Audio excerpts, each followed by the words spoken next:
media. Welcome, Pod, to Behind the Bastard Cast episodes Epstein Jeffrey. I'm Robert Evans. Hi. How are you doing, Andrew T? I don't like that you said the last sentence in syntactical order. Yeah, it's upsetting, isn't it? Evans Robert, am I? What am I up to? What's my plan? What's my ultimate goal? What am I working towards here by doing this? I don't know, Andrew T. I just don't know. How are you? Okay. I just ate the top half of a tomato, and I actually feel pretty energized. Best half of a tomato, to be honest. Like the bottom half of a tomato, that's for chumps. Idiots, really. Yeah. Stem side. You got to nibble around the stem. Got to nibble the stem, baby. I'm always saying that. That's why that's my motto, baby. Nibble the stem, No stem. We put it on T-shirts. That's right. Stem out. Wow. Andrew, where can people find you on the internet before we get into our episodes for today, where we continue the tale of Jeffrey Epstein birthing the modern world, man birthing the modern world? Thanks, I guess. I don't know. Andrew T on social media. But I do, Is This Racist, the podcast, and we have premium shows at suboptimalpods.com, which are fun. We've been doing one called Starter Trek, which is really fun. Slightly insider look at Star Trek. I love it. Tawny Newsome knows everything about Star Trek. She writes on Starfleet Academy. Does. She was the voice of Beckett Mariner. Mm-hmm. Other stuff, I think. Keeper of the Flame.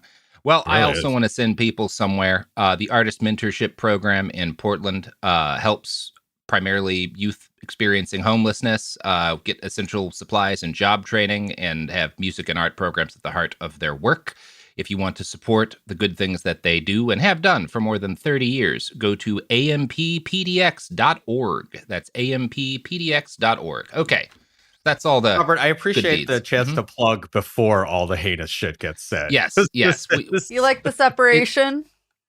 Yeah. It's important to plug before the heinous shit gets said because people are going to feel markedly less good about the world once we continue talking about Jeffrey Epstein creating all of the bullshit that you deal with on a daily basis as a person in society. Yeah. Sorry about that. This is an iHeart podcast. Guaranteed human. Support for the show comes from Public, the investing platform for those who take it seriously. On Public, you can build a multi-asset portfolio of stocks, bonds, options, crypto, and now generated assets, which allow you to turn any idea into an investable index with AI. It all starts with your prompt. From renewable energy companies with high free cash flow to semiconductor suppliers growing revenue over 20% year over year. You can literally type any prompt and put the AI to work. It screens thousands of stocks, builds a one-of-a-kind index, and lets you backtest it against the S&P 500. Then you can invest in a few clicks. Generated assets are like ETFs with infinite possibilities, completely customizable and based on your thesis, not someone else's. Go to public.com/podcast and earn an uncapped 1% bonus when you transfer your portfolio. That's public.com/podcast. Paid for by Public Investing. Brokerage services by Open to the Public Investing Inc. Member FINRA and SIPC. Advisory services by Public Advisors LLC, SEC registered advisor. Generated assets is an interactive analysis tool. Output is for informational purposes only and is not an investment recommendation or advice. Complete disclosures available at public.com/disclosures. You're listening to a podcast, so you're doing something else too, like maybe scrolling home listings on Redfin, saving places you like without thinking you'll get them, because that's what house hunting has become. But Redfin isn't built for endless browsing. It's built to help you find and own a home. Redfin agents close twice as many deals as other agents, which means when you find a place you love, you've got a real shot at getting it. Redfin helps turn saved listings into real addresses. Get started at redfin.com. Own the dream. Kids, pets, life, your sofa sees it all. But with a washable sofa, stains don't stand a chance. All of our sofa collections come with fully machine washable covers and cushions, making cleanup effortless. Liquid and stain-resistant fabrics provide extra protection against everyday messes. Plus, with modular designs, you can rearrange your sofa however you like. Perfect for growing families and changing spaces. Starting at just $699, it's time to upgrade to a stress-free, mess-proof sofa. Visit washablesofas.com today and save. Offers are subject to change, and certain restrictions may apply. Hey, this is U.S. Olympic gold medalist Tara Davis-Woodhull. And I'm U.S. Paralympic gold medalist Hunter Woodhull. As athletes, our lives are about having a clear path. And a team that you can absolutely trust. So when it came to getting the best mortgage, we chose PennyMac. PennyMac is proud to be the official mortgage provider of Team USA and you. Learn more at PennyMac.com. PennyMac Loan Services, LLC, Equal Housing Lender, NMLS ID 35953. Licensed by the Department of Financial Protection and Innovation under the California Residential Mortgage Lending Act. Conditions and restrictions may apply. So, part 2. One of the frustrating things about delving into the Epstein files is that you are repeatedly confronted by the fact that Jeffrey Epstein was a person. And like any person, he had nicknames for people and words that he used in an idiosyncratic fashion that only his friends and his social circle fully understood. Everyone's like this, but it's weird to be confronted by these very human aspects of the life of a monster. More pointedly, it's frustrating because it means there's a lot that we'll never fully understand. Right. For example, Epstein started sending girls. And again, since the term girls was used in the email, and this is Jeffrey Epstein, we must assume they were underage kids to Brock, or at least there's a good chance they were to Brock. Yeah. One of these girls, Epstein described as My Little Susie, or Sue, in emails he sent during the spring of 2012. Ew. I don't think we have a great idea of who this was yet. I haven't figured, at least my clumsy searching around did not figure out who Sue was. And given that she's probably a victim, I don't know that we need to look too hard into this, but she grew very close to Brock Pierce, or at least that's the way Epstein and Brock's emails portray it.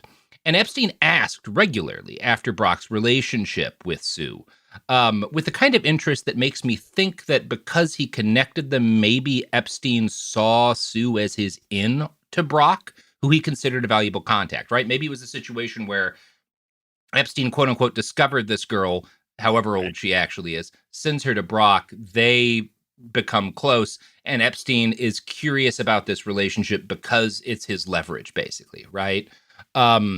Pierce, though, seems to have valued Epstein as well. On May 1st of 2012, he messaged Jeffrey saying, I know a girl in New York you may like. How should I introduce you? And then Jeffrey's basically you can send me her Facebook or whatever. And so he gives her a name and asks hey, can you check her out on Facebook? And Jeffrey just replies, cute. So great. This just gives you kind of an insight into how things worked, right? This is Brock it seems graduated from being the kind of person that Jeffrey just supplies with girls to being the kind of person who is connecting Jeffrey to girls, right?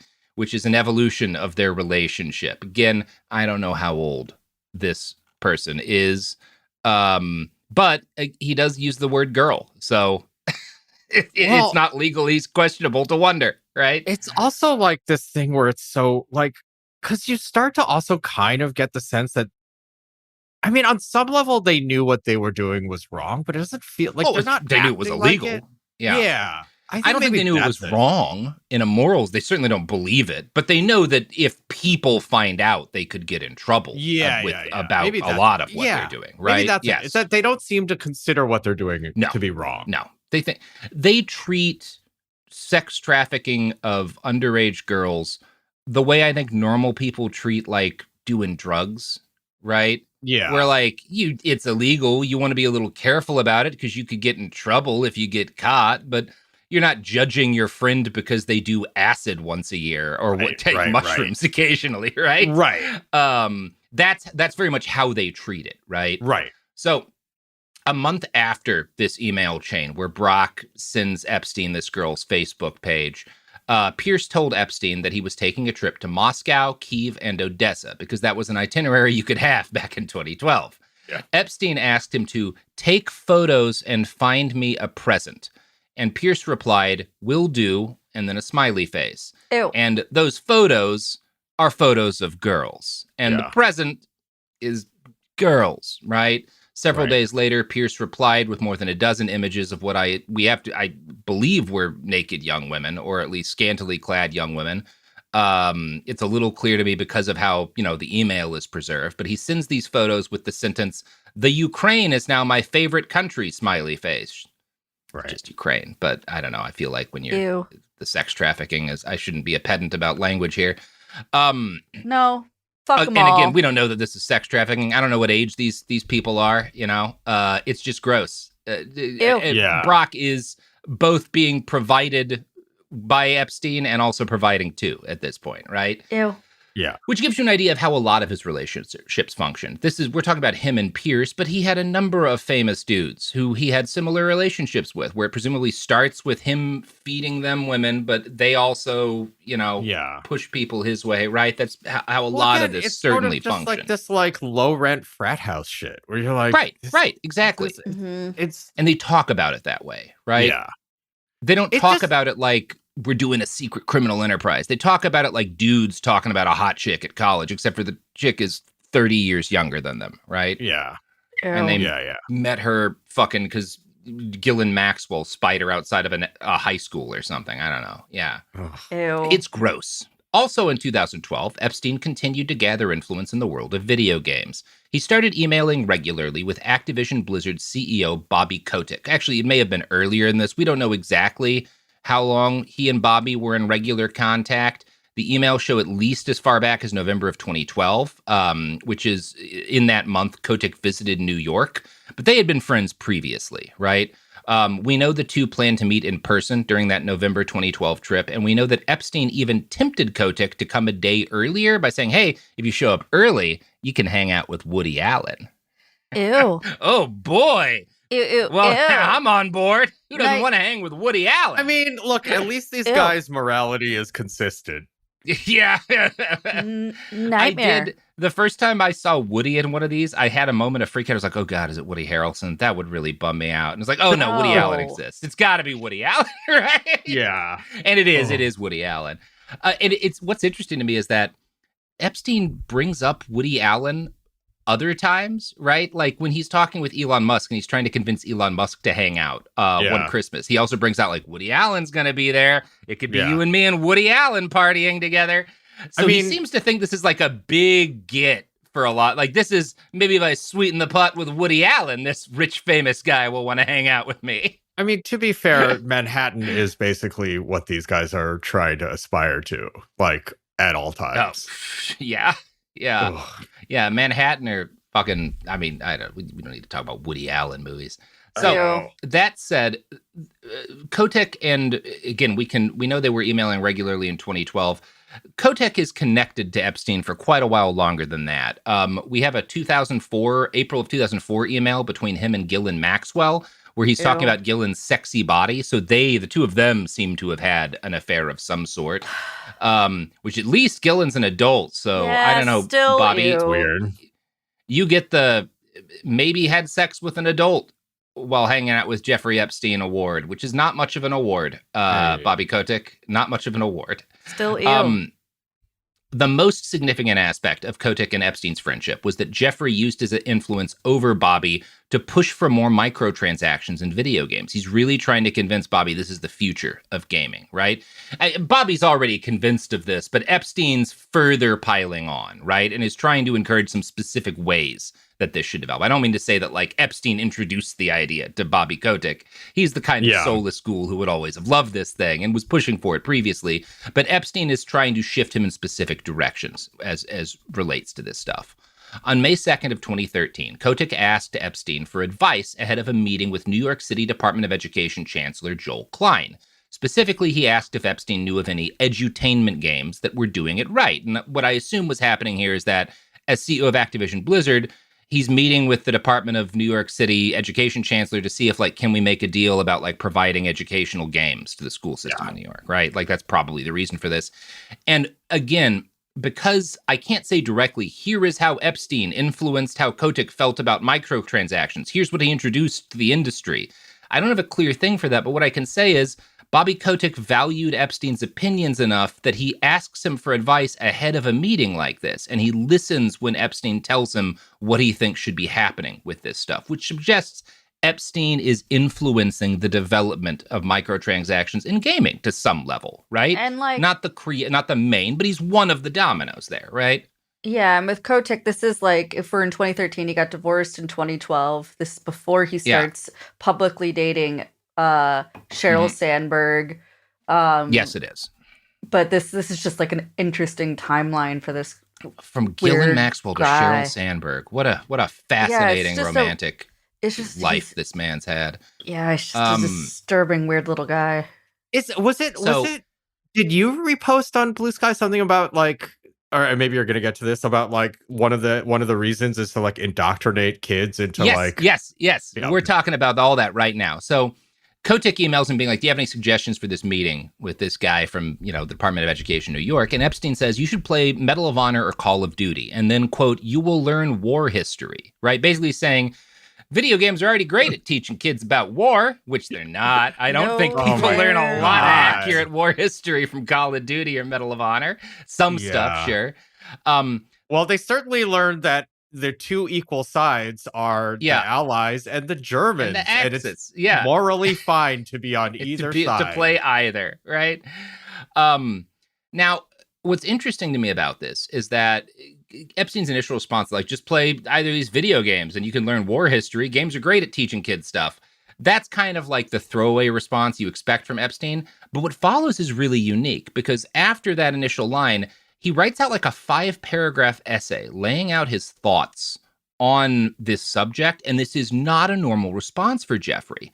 The biggest difference from his normal correspondence is that nearly every word in this essay is spelled properly, and the grammar is mostly correct. It's very weird. Like you see dozens, hundreds of emails of him where he's just like spelling like a dipshit. And then you see this like almost a page of writing that's like well formatted and like I don't know if someone else wrote it for him. Right. He like copy pasted from a white paper. Yes, somewhere. He clearly had a document, but it sounds like idiosyncratic, like it's in his voice if he had someone else type it up. I don't know.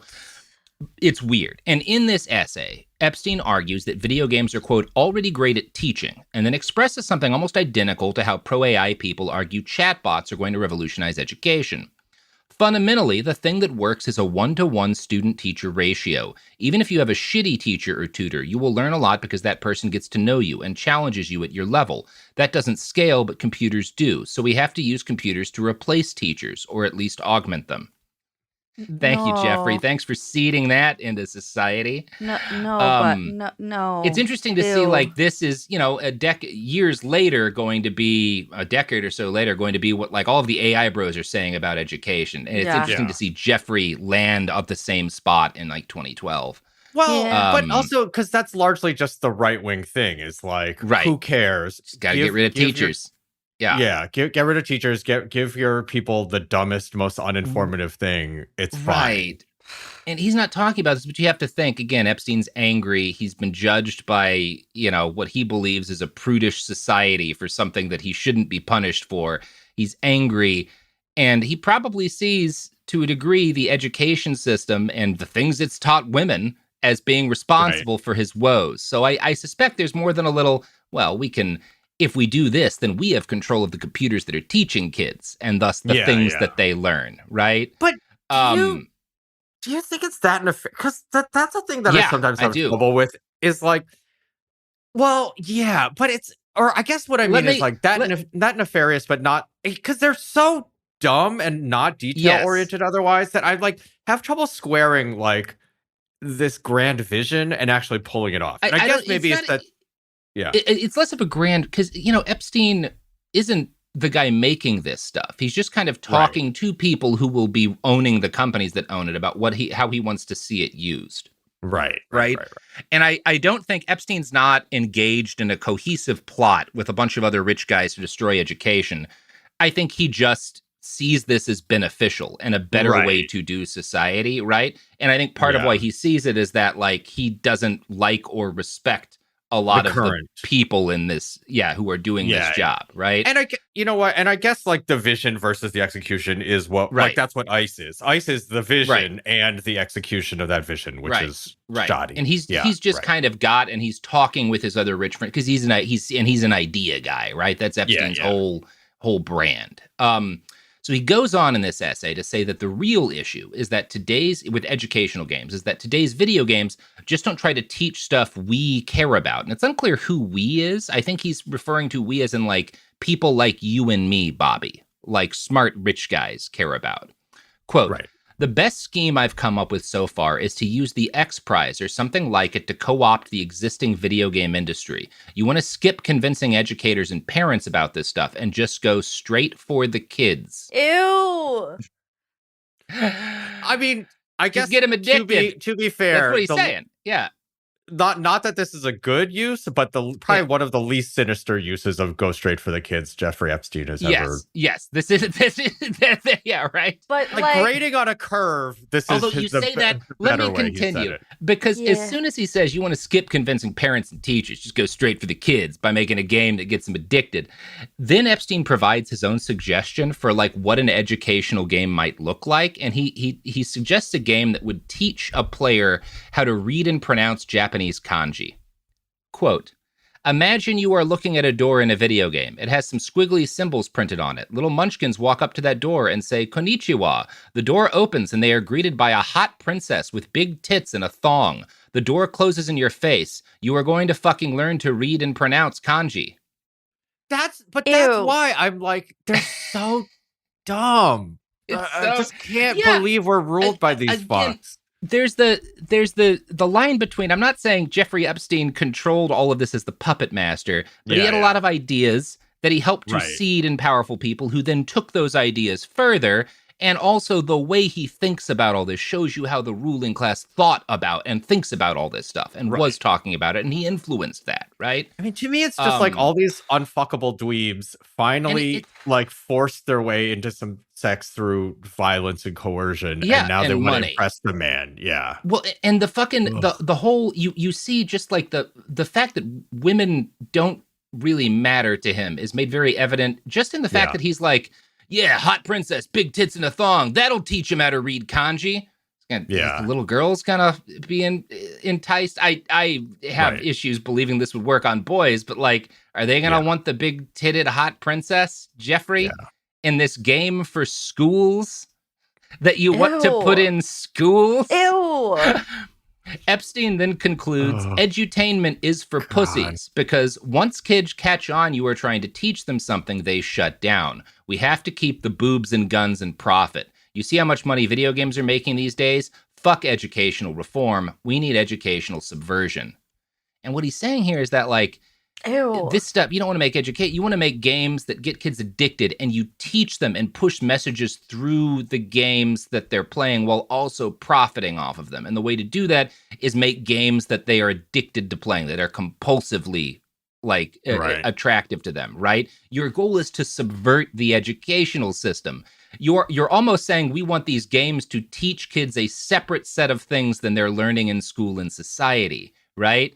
You want to think about like how gaming culture has been used by guys like Bannon who were attached to Epstein. You can see some really direct through lines here, right? Yeah. Now, after Epstein goes on this very weird rant, Bobby Kotick doesn't respond, are you fucking crazy? Instead, he responds, X Prize is a good idea, but key is real world rewards. Learn to read, earn cell phone minutes, iPhone credits, virtual items in games. And that's a funny email in its own right. Futurist Pablos Holman, Epstein loops Pablos into this conversation. And Pablos responds with just a dig at Bobby Kotick, saying, I'm all for indoctrinating kids into an economy. You gotta love how his example for real world rewards is virtual items and games. Yeah. Which is, I mean, Pablos, you're tied to Jeffrey Epstein forever now, so that's shameful, but that is a pretty good dig. Yeah, I mean, Bobby truly, Kotick is a everyone dumbass. in these emails, like, every time you don't respond only with, what the fuck are you guys talking about? Yeah, what the fuck is wrong with you, dipshit? Yeah. And Holman is obviously correct that Kotick is a visionless slug of a man who ruined at least one great company. These emails were sent just a few weeks after the launch of Call of Duty Black Ops 2, the first Call of Duty game to feature microtransactions. Per an article in The Gamer by James Lucas, Call of Duty Ghosts, which launched later that year, went even further, with paid special characters, voiceover packs, skins, camo, and even weapons. It's not hard to draw a line between these conversations with Epstein and industry figures and the sudden boom in microtransactions that occurred around the same time period. But what's most concerning is the apparent interest to normalize aggressive monetization strategies towards younger audiences, as suggested in remarks made by Epstein's associates in the DOJ documents. And Epstein, again, he doesn't invent the idea of microtransactions in children's games. Bobby's thinking about this before Epstein starts talking about it, but Epstein is influencing his thoughts on it. And Epstein is talking a lot about how we need to normalize using games to deliver propaganda to kids by addicting them, right? That like the fact that the game is addictive and has the guns and the tits and, makes money is part of like what keeps the kid paying attention and what allows you to influence them with the content in the game. And this is a big part of the modern microtransaction industry, right? Like what we ultimately landed on is fuck teaching kids anything, just get them hooked. Like get them playing games where they're going to be sending money regularly and gambling for stuff like loot boxes, right? And it's also like that most of these are built on whales. Like it isn't broadly the kids. It's like the unfortunate, I don't know, what is it, like 4 or 5% somewhere in there who are like paying for everything else and more. No, but it is, I mean, the fact that these are present in the games, even though most of the money isn't coming from random, it still affects them, right? Yeah. Researchers from the Australian Consumer Policy Research Centre, the CPRC, and Monash University in 2016 identified 20 dark patterns of monetization in modern games, the worst of which were gambling-like features such as paid loot boxes, like the ones Bobby Kotick helped push at Activision Blizzard. Per an investigation by ABC Australia, quote, the design features were not in all games, but 95% of adult players surveyed had come across them, and 83% had suffered negative consequences. So this is a harmful industry, and it's one that, Jeffrey is a cheerleader for. He's not the founder of it, but he's one of the dominoes here. Today, the global online microtransaction market is worth more than $75 billion a year. As Epstein said, we have to keep the boobs and guns and profit, right? An article in the BBC by Catherine Latham makes the end result of all this very clear. Gaming companies use behavioral psychology to manipulate users into spending, says Professor Sarah Mills, and the link between gaming and gambling is becoming increasingly blurred, she explains. Ms. Mills is a professor of human geography at Loughborough University. Her research found gambling techniques make gamers play for longer and spend more money and drive repeat buying. And we could go on from here to discuss the outrageous proliferation of gambling apps for young people and how companies like Activision Blizzard paved the way for shit like Kalshi, right? Yeah. And Epstein is a piece of that story, right? But that's also getting us all away from the Epstein of it because this is stuff that's largely occurred since the end of his life, right? Right. I think we've done enough to establish how harmful this trend is and that Jeffrey was a prominent voice urging developers to go down this road and urging developers at a high level, talking to the C-suites, right? Yeah. I should also note that Epstein and Kotick's friendship went deeper than just work-related conversations. These aren't just guys who are talking shop. Per a Kotaku article by Ethan Gatch, emails between the two were allegedly exchanged multiple times in 2013 as well. A February 24th, 2013 email stated that Epstein was in LA planning a visit to SpaceX that week and was trying to link up with Kotick while in town. Thanks, but rather see you, Epstein wrote in one email, taking girls after to Bel Air. Kotick at one point allegedly wrote back, come with your friends to my house, Beverly Hills, 10 minutes from Bel Air. Great. Also, this is an insane thing to put in an email, dude. Yep. It's crazy. Oh. Got to hang out with Elon Musk at SpaceX before taking my girls to the CEO of Activision Blizzard's house. And again, notably, Elon's not invited. Right, Elon's. Oh, I mean, you don't want him at the good parties. You don't want him and Bobby Kotick in a room at the same time. That's just too much cool. You know who else is cool? Me? Some would say, sure, of course, Sophie. Yes, Andrew T. Sure, Andrew T. I'm okay. And also the sponsors of this podcast. Yay. Evans, Robert. Support for the show comes from Public, the investing platform for those who take it seriously. On Public, you can build a multi-asset portfolio of stocks, bonds, options, crypto, and now generated assets, which allow you to turn any idea into an investable index with AI. It all starts with your prompt. From renewable energy companies with high free cash flow to semiconductor suppliers growing revenue over 20% year over year, you can literally type any prompt and put the AI to work. It screens thousands of stocks, builds a one-of-a-kind index, and lets you backtest it against the S&P 500. Then you can invest in a few clicks. Generated assets are like ETFs with infinite possibilities, completely customizable and based on your thesis, not someone else's. Go to public.com/podcast and earn an uncapped 1% bonus when you transfer your portfolio. That's public.com/podcast. Paid for by Public Investing. Brokerage services by Open to the Public Investing Inc. Member FINRA and SIPC. Advisory services by Public Advisors LLC, SEC registered advisor. Generated assets is an interactive analysis tool. Output is for informational purposes only and is not an investment recommendation or advice. Complete disclosures available at public.com/disclosures. Life gets messy. spills, stains, pet accidents, and kid chaos. But with Anabay, cleaning up is easy. Our sofas are fully machine washable, inside and out, so you never have to stress about messes again. Made with liquid and stain-resistant fabrics, that means fewer stains and more peace of mind. Designed for real life, our sofas feature changeable fabric covers, allowing you to refresh your style anytime. Need flexibility? Our modular design lets you rearrange your sofa effortlessly. Perfect for cozy apartments or spacious homes. Plus, they're earth-friendly and built to last. That's why over 200,000 happy customers have made the switch. Upgrade your space today. Sofas start at just $699. Visit washablesofas.com now and bring home a sofa made for life. That's washablesofas.com. Offers are subject to change and certain restrictions may apply. Hi, I'm Cindy Crawford, and I'm the founder of Meaningful Beauty. Well, I don't know about you, but I never liked being told, oh, wow, you look so good for your age. Why even bother saying that? Why don't you just say you look great at any age, every age? That's what Meaningful Beauty is all about. We create products that make you feel confident in your skin at the age you are now. Meaningful Beauty. Beautiful skin at every age. Learn more at meaningfulbeauty.com. Wasn't that delicious? So good. Your bill, ladies? I got it. No, I got it.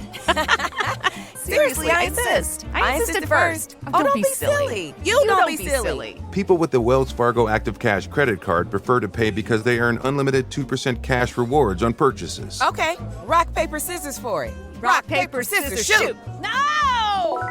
The Wells Fargo Active Cash credit card. Visit wellsfargo.com/activecash. Terms apply.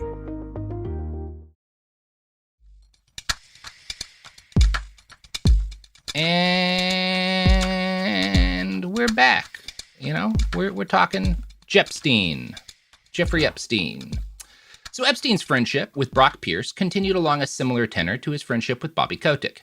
In May of that year, Pierce told Epstein that he had plans to purchase what was at the time the largest Bitcoin exchange on Earth, Mt. Gox. Now, this is a side story from a larger, much funnier story, because Mt. Gox was for years the place to go if you were new to crypto and looking to get into it, right? If you wanted to get started with Bitcoin or whatever, Mt. Gox was probably where you were starting. And Mt. Gox got its name from its original purpose, which was it was a place to sell and trade Magic the Gathering cards. Mt. Gox stands for Magic the Gathering Online Exchange, right? They started going by Mt. Gox when the slightly more sensible libertarian crypto enthusiasts pointed out that, hey, regular people don't want to store their life savings at a business run by people who sell magic cards for a living, right? That's not really like a bank. It doesn't give bank vibes. It could have been called the Chaos Orb, so I guess it could be worse. It could have been called the Chaos Orb. Yeah, we're further along on our decline now. Per an article on the website Produst.com by Cass Pianci, quote, Epstein, who was unfamiliar with the exchange, asked if it had been seized by the U.S. government. It hadn't. The purchase had never occurred. And in April of 2014, it was revealed that Mt. Gox had lost the majority of its users' money. All of the money in Mt. Gox gets stolen, right? The whole bank gets stolen. Because, again, the Magic the Gathering online exchange is a bad place to keep your savings. Yeah. It's fine, though. Not regulated. No FDIC. Not at all regulated, baby. We don't need an FDIC. We don't need that. That's big government. We'll talk about why that's funny. But what's funny immediately here is that even after the whole bank gets stolen, Pierce doesn't give up acquiring Mt. Gox. He tries after it collapses to buy it, and he starts this initiative called Gox Rising, which, why are you tied to the Magic the Gathering bank that lost everything? Why are you invested in continuing that journey, Brock? Oh, God. Is it just the name Mt. Gox is so appealing to you? I don't get it. Look, brand recognition, that's half the battle. The brand recognition is that place that lost everyone's money, but yeah. But not anymore. Yeah. We couldn't possibly lose it twice. Yeah, it happened twice. That's crazy. So the fact that Pierce still thinks this is a good idea should tell you something about Pierce. And the fact that Epstein continues to treat this kid as a genius should let you know that Jeffrey Epstein was not nearly as intelligent as he gets credited with being sometimes. Yeah. The same month, Brock started trying to buy Mt. Gox, Epstein reaches out to his friend Bill Gross, who is the co-founder of a major investment management company, PIMCO, about an exciting new crypto project that Brock was working on. And this is the project that he gets involved with really after Mt. Gox, and it's called Tether. Have you ever heard of the cryptocurrency Tether? Yes. I think I have some. I don't remember why. It's prominent. People know about it. And the idea behind Tether, you brought up the FDIC earlier, that like, the whole bank got stolen. Maybe that's a good idea that the regular financial system had. Tether is Brock is one of the guys behind Tether. Tether is kind of the attempt to add sort of an FDIC type deal to crypto. It doesn't work the way the FDIC does, but the idea is it's a way to make cryptocurrency less dangerous and volatile, right? Tether is what's supposed to be a stable coin. That's the idea. I should say, I think the only reason I have any cryptocurrency is to play quasi-legal international digital poker. Of course, Andrew. Yeah. So the idea behind Tether is that it's what's called a stable coin. Normal crypto is way too volatile to be a good store of value, right? Like you don't want to store your savings in something that could be worth zero tomorrow, right? Yeah.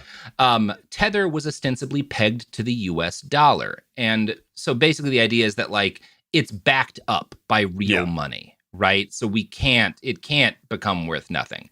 And as a result, Tether is today the most successful and the largest stable coin. But the fact that what it's supposed to be and what it actually is are two different things. Because the idea is that Tether is pegged to the dollar. But that's not even on its face real, because Tether is meant to actually be 50% backed by cash or cash equivalents, right? Mm-hmm. Now, obviously, banks don't have as much cash on hand as they have people with money invested in the bank or money in the bank, right?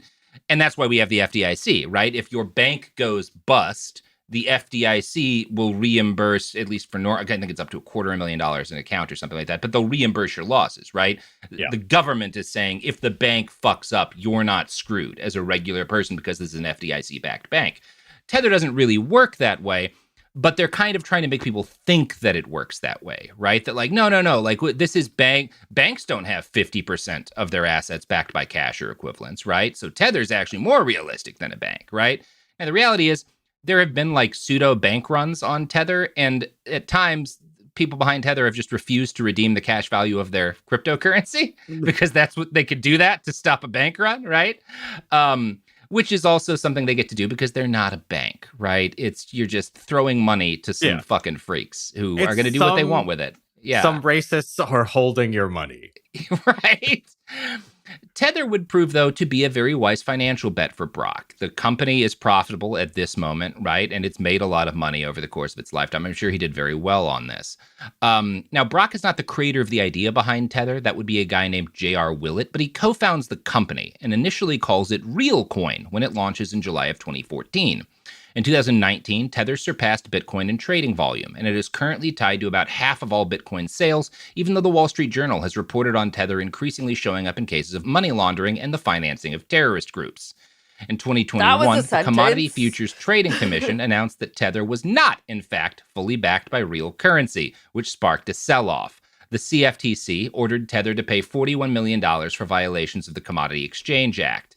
Now, I've left into the future, past the lifespan of Jeffrey, just to make it clear, this was a shady business from the beginning, right? This is never a good business. Like all this shit. Yeah, of course. Yes, like all of this shit.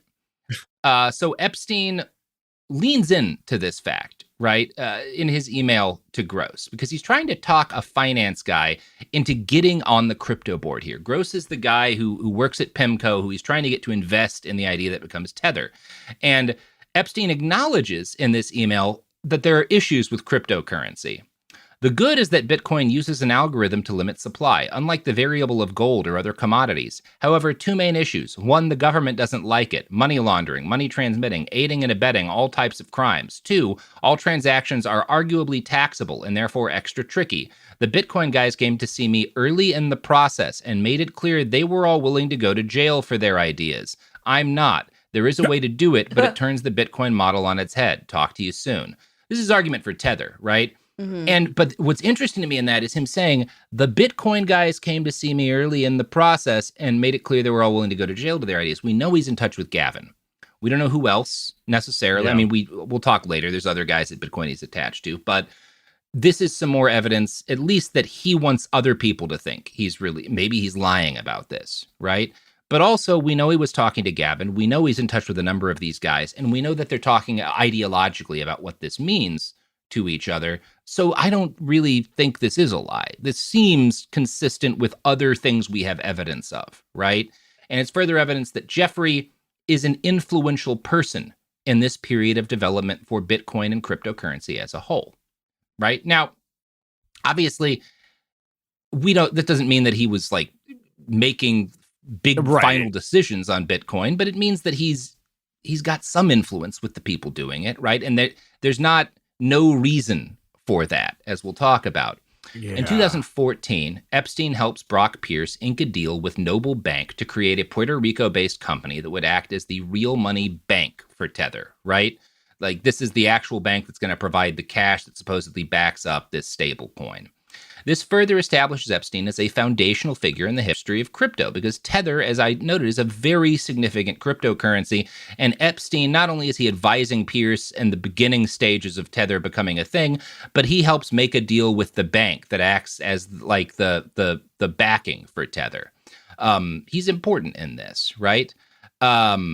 And this is particularly the stage of crypto development he's a part of is not the initial stage where you have these guys like he talks about who are willing to go to jail for these weird libertarian ideas they have, right? You don't have to like or respect what they see to be like, oh, a lot of these people were at least true they're believers, yeah. right? Yeah, they really wanted to weaken the power of the state and the Federal Reserve by decoupling currency from the government, right? And they were willing to go to prison for it. There are guys like that in the early history of crypto.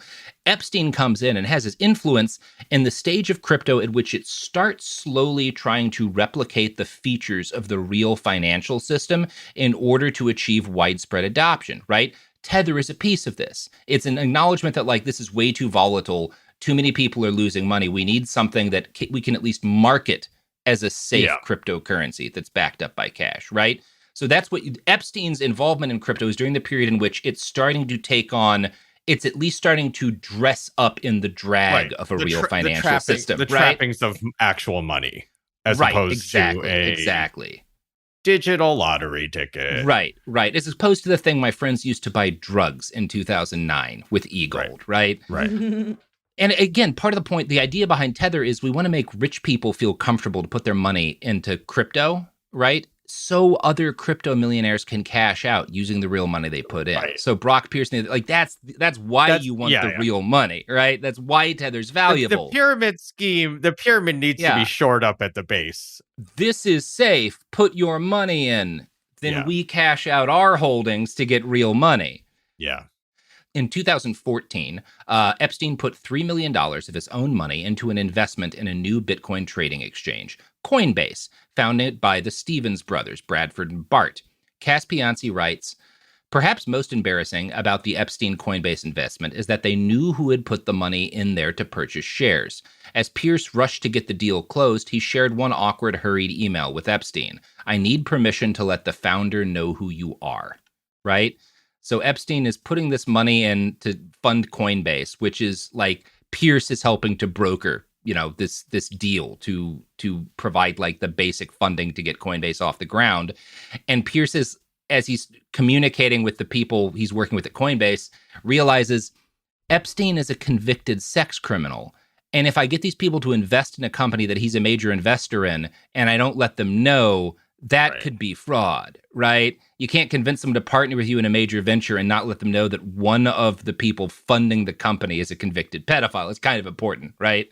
And Epstein gives his permission. So Brock lets the Coinbase people know that Jeffrey Epstein, who by this point, it's been years since his conviction for child sex trafficking, is one of the funders. And the Coinbase people are like, yeah, it's fine with us. Yeah, right? Of course. Cool stuff. Ew. And Coinbase is the new Mt. Gox. That's the big exchange people get into now when they're starting in crypto, right? Yeah. Cool stuff. They're Do they still have Super Bowl ads? I guess we'll find out. I don't think they're doing Super Bowl ads anymore, but they're still around. Something, yeah. Yeah, that Matt Damon money ran out, though. But you know who does have the money to hire Matt Damon? Not the me. Sponsors of this show. Maybe us. If you buy enough of the products that advertise on our show, Sophie and I might get the money to bring Matt Damon onto the show. And I know that's what all of our listeners have been clamoring for. All you Dame heads out there.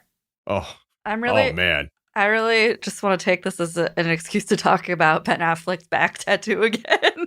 I'll always talk about Ben Affleck's back tattoo. I know. It's great. Let's all think about that while these ads run. Support for the show comes from Public, the investing platform for those who take it seriously. On Public, you can build a multi-asset portfolio of stocks, bonds, options, crypto, and now generated assets, which allow you to turn any idea into an investable index with AI. It all starts with your prompt. From renewable energy companies with high free cash flow to semiconductor suppliers growing revenue over 20% year over year. You can literally type any prompt and put the AI to work. It screens thousands of stocks, builds a one-of-a-kind index, and lets you backtest it against the S&P 500. Then you can invest in a few clicks. Generated assets are like ETFs with infinite possibilities, completely customizable and based on your thesis, not someone else's. Go to public.com/podcast and earn an uncapped 1% bonus when you transfer your portfolio. That's public.com/podcast. Paid for by Public Investing. Brokerage services by Open to the Public Investing Inc. Member FINRA and SIPC. Advisory services by Public Advisors LLC, SEC registered advisor. Generated assets is an interactive analysis tool. Output is for informational purposes only and is not an investment recommendation or advice. Complete disclosures available at public.com/disclosures. Tired of spills and stains on your sofa?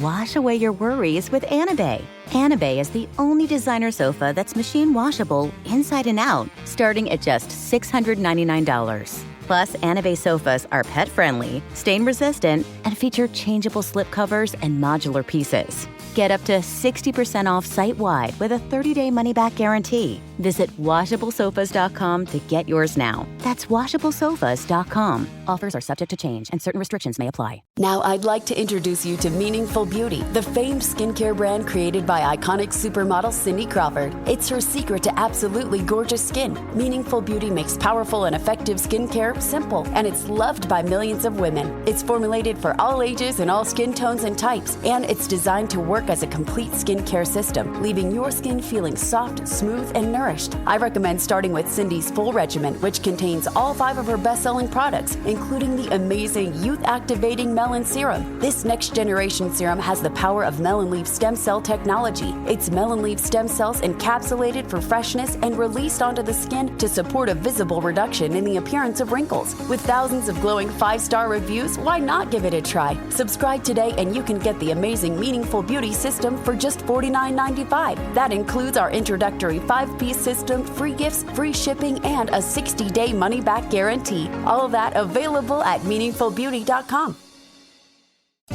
Wasn't that delicious? So good. Your bill, ladies? I got it. No, I got it. Seriously, I insist. I insisted first. Oh, don't be silly. You don't be silly. People with the Wells Fargo Active Cash credit card prefer to pay because they earn unlimited 2% cash rewards on purchases. Okay, rock, paper, scissors for it. Rock, paper, scissors, shoot. No! The Wells Fargo Active Cash credit card. Visit wellsfargo.com/activecash. Terms apply.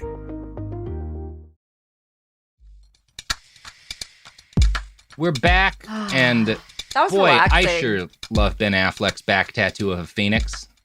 Ben Affleck. There Ben it is. Affleck. Well done. Yeah. That was relaxing for me, to be honest. In June of 2004, this part's not going to be relaxing, Sophie, because in June of 2014, Jeffrey Epstein asked Brock Pierce if he knew the Winklevoss twins. Sick. Of course, those weird-looking fuckers show up in this. I know.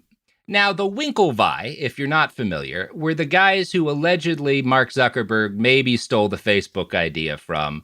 And then they get hardcore into crypto after suing Mark Zuckerberg, I think, several times. So they get really into crypto. And like every celebrity who gets really into crypto, they're totally not a scam crypto product, eventually gets sued by the SEC, right? Now, thankfully, The Winklevi were intelligent enough to donate heavily to Donald Trump's re-election campaign, and per TechCrunch, quote, also backed his family's business ventures, which means his family's crypto grifts. Yeah. So on January 24th, 2026, just a few days before I started work on these episodes, the SEC dropped their lawsuit against Gemini, the crypto exchange founded by the Winklevoss twins, right? Cool. So I love that. Yeah. So Pierce replies that he does know the Winklevoss twins, because of course he does. And Epstein says, okay, I'm going to send Svetlana to them to get a download of the company that they're planning to launch, right? To get a look at the business they're starting. Great question, Sophie. As Pianzi notes, this was likely Svetlana Pozidova, who is a Russian citizen who was the daughter of a former colonel in the Red Army. Her family lives in an apartment building initially constructed for NKVD staffers. And per the News England Herald, she, quote, attended a Moscow university once described as an incubator for the KGB. She joined a modeling agency as a young woman, one run by Jean-Luc Brunel, who has been alleged to have recruited girls and women for Epstein, right? Brunel is one of the people who is funneling young models towards Jeffrey Epstein. Svetlana claims that she was just a model interested in charitable endeavors, and Epstein had a lot of connections in that world, and so they became friends. Since Svetlana is alleged to have spent a lot of time with Prince Andrew, which he denies, and Epstein clearly connected her to other influential people, a lot of people suspect that she was a Russian agent working as a part of that government's influence operation to utilize Epstein as a clandestine source. And this may have been true. There are a number of connections to Epstein and Russian intelligence. And this episode isn't primarily about that stuff, but this may be one more example of we really don't know. But I don't know what Svetlana was. Yeah. But maybe. Yeah. Yeah. But also it is like kind of increasingly clear that like no matter what like a foreign government might want to do to us, it's pretty clear that our most powerful citizens were willing to do it anyway. So it's sort of just like you think alleged Wendy Dang's behavior, she wakes up and she's like, they already did everything I was ordered to make them do. Well, and that part of the thing is that like the most effective shit that the Russian government did using its influence operations worked because of how fucked up the US is, right? Yeah. They were like in pushing and kind of like fanning the flames of like vaccine denial and COVID denial and all this stuff. They were just standing on the shoulders of American giants who started that process here, right? I know. You could easily see everyone at the whatever the KGB is now is just like this is easy mode. This is destabilization on cheat codes because they simply do it for you every time. And you just find the levers like Epstein who have the connections. You can push people in, and good stuff. Now. Another fun thing that's happening at the time is that Brock's friends are being sued over the massive number of sexual assaults that are alleged to have occurred during the parties that they threw, right? So during this period of time, this is like 2014 or so, Brock emails Epstein asking if he knows a lawyer named Jeff Herman. Quote, he is suing 4 of my friends. Any dirt you have could prove helpful. Epstein described Herman as a very bad guy. In writing? Yeah. Leave a voice note at least. In an email. Yeah. And Epstein responds, Herman's a really bad guy. He represented several of the women who were accusing me of sex crimes. Yeah. He sounds like a bad guy. Cool stuff. Yeah, sounds like a bad guy, Jeff. So Brock and Jeffrey's friendship grows closer and closer over this period of time, and Epstein continues to expand his involvement into crypto separate from Brock as well. He donates extensively to the MIT Media Lab, which was run by a guy named Joi Ito. Joichi Joy Ito was born in Kyoto, Japan, on June 19, 1966. His family immigrated to Canada when he was 3 and then to the United States, where they ultimately settled in a suburb of Detroit. His father was a research scientist, and his mother was a secretary for an early tech company that made photovoltaic products, Ovonics. He became Timothy Leary's godson, which should tell you most of what you need to know about the social and political dynamics with which Joi Ito was raised. What the fuck? The company founder. Huh? Yeah, wild shit, right? The party his child went to. The company founder, Stanford Ovchinsky, kind of adopted Ito as a protege when he was a little kid. He just sees this kid's really into, technology, into code, into engineering and stuff. And to the extent that he starts just kind of talking with him and helping him out and coaching him, he eventually hires him to do actual work with actual scientists when Ito is 13 years old.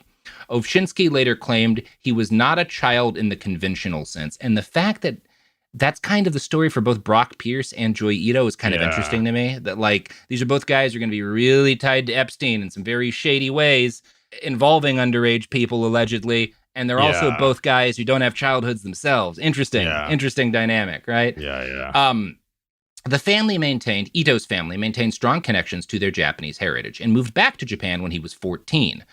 He returns to the U.S. after he graduates to get his computer science degree from Tufts University, which is where he meets future eBay billionaire Pierre Omidyar. Ito drops out of 2 different colleges, ultimately, because he's frustrated with the stupidity of the higher education system. Ito also becomes an influential part of the musical counterculture in Japan. He runs nightclubs in Japan. He helps to bring industrial music to the country. And he's also an angel investor in Kickstarter and Twitter, as well as a shitload of other less well-known ventures like Photopedia. He wins a how you're describing the only cool person you've talked about so far, unfortunately. Yeah, he's not going to stay cool for long. He wins a 2011 Lifetime Achievement Award from the Oxford Internet Institute for his achievements advocating for digital freedom. He writes a monthly column for Wired, and he is a visiting professor at Harvard. He does a lot of shit. And then, on April 25th of 2015, he sends an email to Jeffrey Epstein asking for money. Ito was in a tight spot. So the Bitcoin Foundation, which is the organization that is paying the salaries of 3 of the 5 developers for Bitcoin, had just been declared bankrupt by one of its board members, right? So suddenly 3 of the 5 people who are actually developing and furthering Bitcoin's evolution are no longer getting paid. And here's how Ito, in his email, describes their importance. He's sending this to Epstein. The 5 core developers are like Linus Torvalds of Linux. They decide what changes are made to the core code. Ito further informs Epstein that, quote, many organizations scrambled to step into the vacuum created by the foundation and take control of the developers. He puts take control in quotation marks. I don't know who he's quoting, but I do know the fact that he puts emphasis on this is extremely important because he's framing this as whoever is paying these developers has control over these developers who themselves control the future of Bitcoin. Ito continues, we moved quickly, talking to all of the various stakeholders, and the 3 developers decided to join the Media Lab. This is a big win for us. And he's sending this to Jeffrey. He's talking about this big win because Jeffrey made this big win possible, because the money that the Media Lab uses to pay these developers comes from the Epstein Foundation. Ito asks Jeffrey for this money. Jeffrey sends him the money. And this email I've just quoted from is Ito celebrating after they basically hire these developers, they buy these developers, right? Yeah.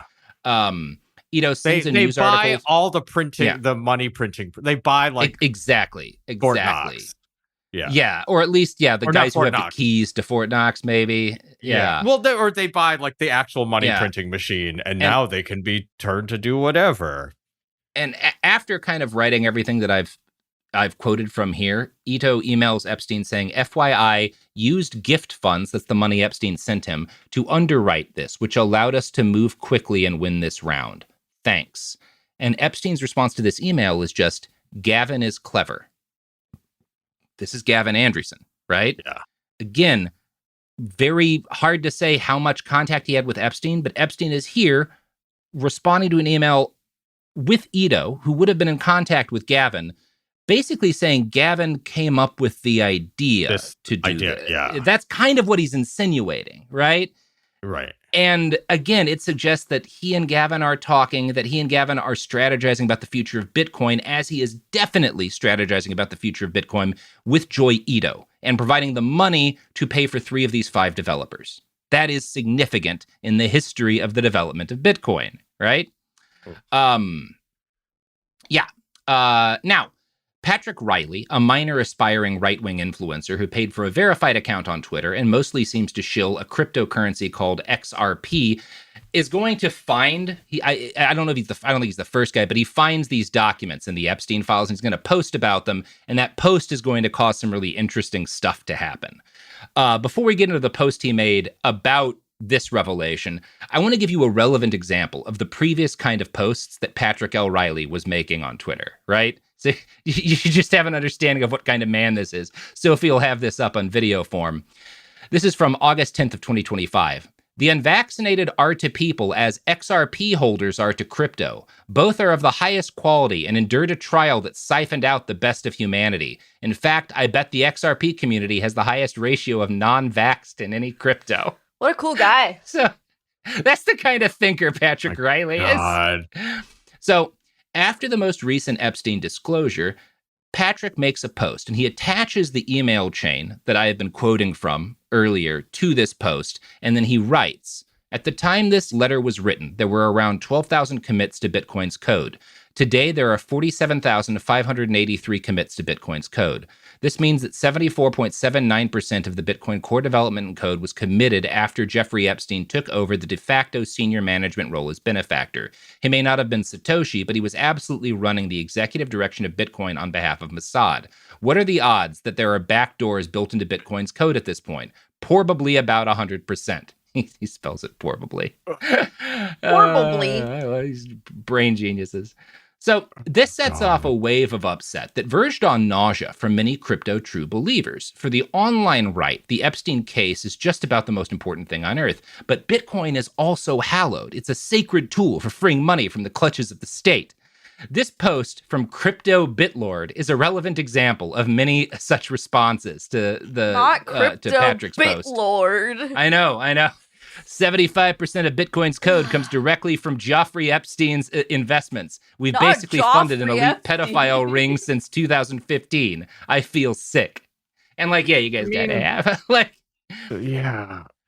Riley's wrong about a bunch. For one thing, there's not evidence that the fucking Mossad, that Epstein was running Bitcoin on behalf of Mossad. He wasn't really running Bitcoin, but he was in a position to influence it. I don't think there's not evidence that there's backdoors in Bitcoin's code because you wouldn't need to. It's easy to track Bitcoin. What would the backdoor even be, right? Also, you were funding a global pedophile ring by participating in Bitcoin before Jeffrey Epstein was involved. Mm-hmm. That's the only thing it's good for. Yeah, that's its primary purpose. So after these posts go viral, Bitcoin-friendly press organs have to leap to defend their favorite coin, right? So they've got to, after fucking Patrick posts this and people start freaking out over oh my God, were we funding the pedophile cabal? Jeffrey Epstein directed 75% of which also isn't really accurate, right? Yeah. It's just that 75% of it was written after these developers are acquired by Joy Ito's lab, that acquisition is funded anyway, whatever. Here's how the Bitcoin Academy website tried to smooth all this over. The funded salaries for Bitcoin core developers like Vladimir Wanderland during a cash-strapped period, 2015 to 2017. But here's the kicker. Epstein's money flowed through MIT's systems directly to developers. As one ex-user bluntly put it, funding a university lab does not equal running Bitcoin. And this is technically true. But when you pay the salary of 3 out of 5 people whose votes can determine the future of Bitcoin, it's not unreasonable to say you might kind of run Bitcoin, right? Yeah. Also, it's not unreasonable to say you have influence in it. I'm not even saying he ran it, but he's in a position to influence it, right? And the technically true of it is what a grasp at that straw, dude. That's sure, okay, man. I guess. Technically. Okay. Yeah, he wasn't literally guiding every step Bitcoin took, but he was in a position to guide the steps he wanted to and to make, And again, the only counter argument here really is you're arguing that Jeffrey Epstein probably just spent $500,000 to get no benefit. He probably just sent that money out because he didn't want any power or influence in Bitcoin, right? It's that seems likely for Jeffrey Epstein. But also the way power works is simply by not allowing your competitor to exert influence, you have exerted influence. He could have literally done nothing. Right. And as long as someone else that he didn't like wasn't doing something with it, very good that's point. doing a thing. That's doing a thing. Yeah. Yeah. Now, this half-assed defense of Bitcoin continues. Emails show Ito thanked Epstein for allowing us to move quickly and hiring Bitcoin talent. But let's be real. MIT's DCI was one of many funders. Today, groups like Brink and the Human Rights Foundation transparently support Bitcoin development. Epstein's role, a shady donor, not a senior manager of Bitcoin. And again, this is true. And to no one's surprise, Patrick Riley's tweet was nonsense again. But Epstein, he's clearly influencing the development of Bitcoin in the mid-aughts. I don't see any other way of describing this. Or at least he has influence on the men who decided how Bitcoin would develop. Now, Bitcoin Academy notes that per the structure of the deal, developers were unaware of the funding source. And maybe that's true. Quick audience poll. How many listeners think Jeffrey Epstein would give up $500,000 if he didn't think it would impact what the developers he was paying for would do? Quick poll. Right? Like, do you think that they never learned where the money came from or who they had to keep happy? Or they wouldn't, but that's the thing. It's like I think these people are like, oh, there wasn't like a direct meeting between just did it for Jeffrey nothing. Epstein. You just did it for nothing. Yeah. And it's like, no, he did it because he wanted a benefit. To make, yeah, there's just ways to communicate what you want. I know there's a degree which this is less satisfying because I can't say here's what he did specifically to influence the development of crypto. I just know that he put himself and spent a lot of money to be in a position where he could influence the development of crypto, which means he was doing fucking something, right? Yeah. And even Bitcoin Academy couldn't entirely polish this turd. The files show Epstein to cozy up to crypto figures. In 2014, he reportedly invested in Blockstream via Joy Ito's fund, though Back clarifies Epstein had no direct or indirect ties to the company. Emails reveal Epstein pitching digital currency ideas to a Saudi advisor in 2016, but zero evidence exists of him touching Bitcoin's code. His real skill, name-dropping Satoshi's associates at parties. And this is true. His real skill is name-dropping famous people, but that skill has value because people know Jeffrey can connect you to influential and wealthy people and to funding, which is what allows him to influence people, including the people who guided the development of Bitcoin. Again, it's just, there's not a counter argument. Jeffrey Epstein had the opportunity to significantly influence the development of Bitcoin and cryptocurrency as a whole. Right? That's so funny. What matters. These two episodes have been weirdly he would be an odious person genuinely without the sex trafficking. Oh, yeah. Is the thing that's so like weird. If he was not a pedophile, he would still be a monster. Yeah. And that is kind of the surprising thing to me, because previously I'd been like, well, obviously he was a bad guy because he was a sex trafficker. But if he hadn't done any of the sex trafficking, I would have assumed he was just another asshole finance bro. And no, he was unfortunately more influential than that. Yeah. Alas. Wow. Anyway, that's gonna do it for part 2. Wow. I mean, far as these go, this has been weirdly less stomach churning than I thought when you said we were going to be going through the Epstein files. I will say in a weird way, because you're not. I'm trying to focus it on what I think is an interesting journey, which is how Epstein influences the development of microtransactions in video games, of cryptocurrency, and of the burgeoning far right, which is more of what we're going to talk about in the last 2 episodes. I think that's really compelling. Obviously, and we've done 4 episodes on Epstein where we focus just on the sex crimes. We've talked about a lot of alleged sex crimes in this, like he and Brock talking about girls and talking about girls with fucking Kotick, right? It's just not as much, It's just odd to me that there's so much other stuff. I guess I don't know. I hadn't occurred to me really. It didn't to a lot of people. You knew he was influential, but I wouldn't have guessed a lot of this stuff was going on, right? It's not even surprising. It's just I wouldn't have. It's just weird for him to have had an influence here. Yeah, it makes sense. I get, given the guy he was, why he got into far right stuff, why he was sharing all this racist shit that we'll talk about in the next episodes, why he wanted to get into Bitcoin, all this stuff. It makes sense when you say it, but I didn't guess it ahead of time. Yeah. I think it's I'm not surprised, but I'm like, oh fuck, huh? Yeah, I didn't call that one. Yeah. It's an interesting angle. Yeah, he's the Where's Waldo of evil villains. He's the Where's Waldo of evil pedophiles. Kilroy? He's a Kilroy type dude. Well, no one knows. Kilroy Was Here was like an early meme, but we don't really know like why, like what it was about. Yeah. Oh, Yeah. man. Mm-hmm.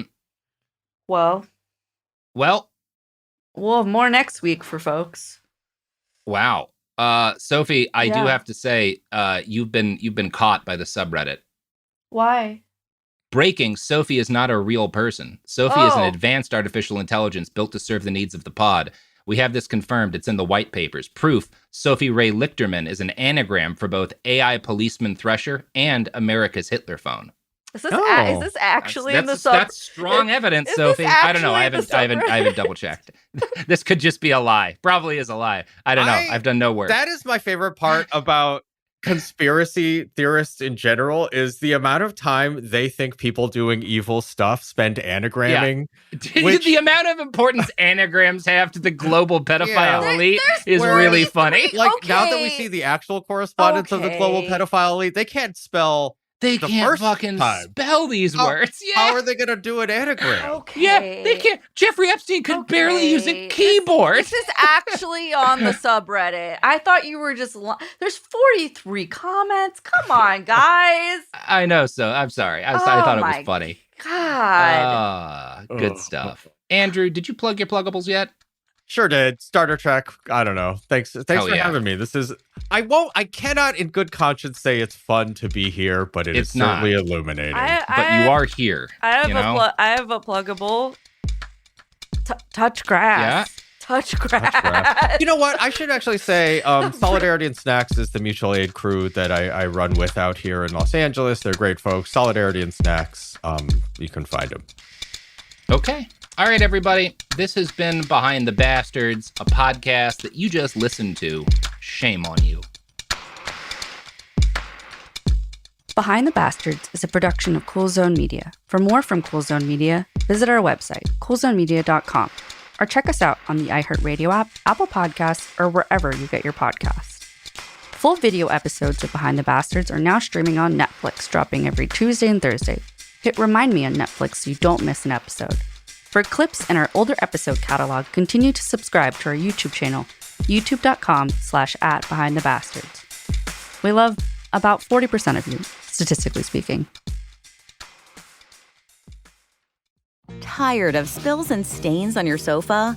Wash away your worries with Anabay. Anabay is the only machine washable sofa inside and out, where designer quality meets budget-friendly prices. That's right, sofas start at just $699. Enjoy a no-risk experience with pet-friendly, stain-resistant, and changeable slip covers made with performance fabric. Experience cloud-like comfort with high-resilience foam that's hypoallergenic and never needs fluffing. The sturdy steel frame ensures longevity, and the modular pieces can be rearranged anytime. Shop WashableSofas.com for up to 60% off site-wide, backed by a 30-day satisfaction guarantee. If you're not absolutely in love, send it back for a full refund. No return shipping or restocking fees. Every penny back. Upgrade now at WashableSofas.com. Offers are subject to change, and certain restrictions may apply. This is Jacob Goldstein from What's Your Problem? Business software is expensive. And when you buy software from lots of different companies, it's not only expensive, it gets confusing, slow to use, hard to integrate. Odoo solves that because all Odoo software is connected on a single affordable platform. Save money without missing out on the features you need. Odoo has no hidden costs and no limit on features or data. Odoo has over 60 apps available for any needs your business might have, all at no additional charge. Everything from websites to sales to inventory to accounting, all linked and talking to each other. Check out Odoo at odoo.com. That's odoo.com. Flag football is exploding, and iFlag is leading the way. As the Guinness World Record holder, iFlag hosts premier flag football tournaments nationwide for boys, girls, high school girls, and adults. From first-time players to elite competitors, iFlag delivers top-level competition, unforgettable experiences, and a community built around the game. Ready to be part of it? Join the movement. Find your tournament and learn more at iflag.org. That's iflag.org.